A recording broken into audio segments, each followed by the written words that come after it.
What is next for Jiri Prochazka? What they embarrassing and stopping Jamal Hill in round 3? What is next for him? We should get the winner between Alex Pereira versus Magomed Ankalaev.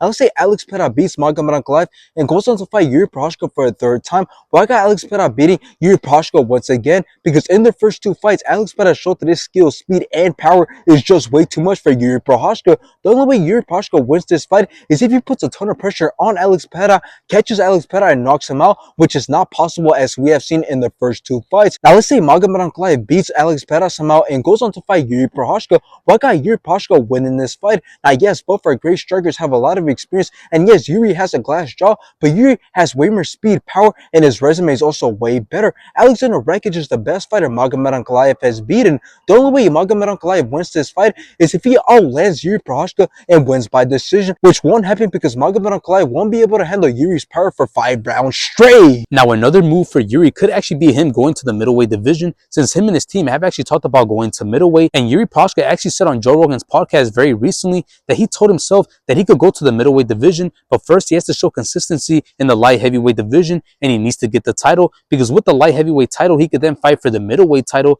So it seems like this is something that won't happen anytime soon, simply because it will take a lot of time for it to happen. So it seems like we won't be seeing Jiri Prochazka in the middleweight division anytime soon. And to be honest, if Jiri Prochazka is sticking to what he said, then me personally, I don't see him ever going to the middleweight division, simply because I don't see him ever staying consistent in the light heavyweight division, and I definitely don't see him taking the belt, which is what he needs to do in order to make that transition according to him. So in that case, another potential fight for Jiri Prochazka, other than the winner of Alex Pereira versus Magomed Ankalaev, could be against the winner of Jan Blachowicz versus Carlos Ulberg. Now this would be a pretty interesting move for Jiri Prochazka, since Carlos Ulberg is a very dangerous guy, as he's on a 7-fight winning streak, stopping 5 of those opponents, and he just beat Volkan Oezdemir, who was his hardest opponent, and that win moved him up in the ranks. So let's say that Jan Blachowicz manages to beat Carlos Ulberg and he goes on to fight Jiri Prochazka. Well, I believe that Jiri will have no problem overwhelming Jan Blachowicz with his pressure and power, so I see Jiri Prochazka beating and possibly stopping Jan. Now I know that Jan is in the top 5, but he is 41 years old and he hasn't been active. Now let's say that Carlos Ulberg manages to beat Jan Blachowicz and he fights Jiri Prochazka.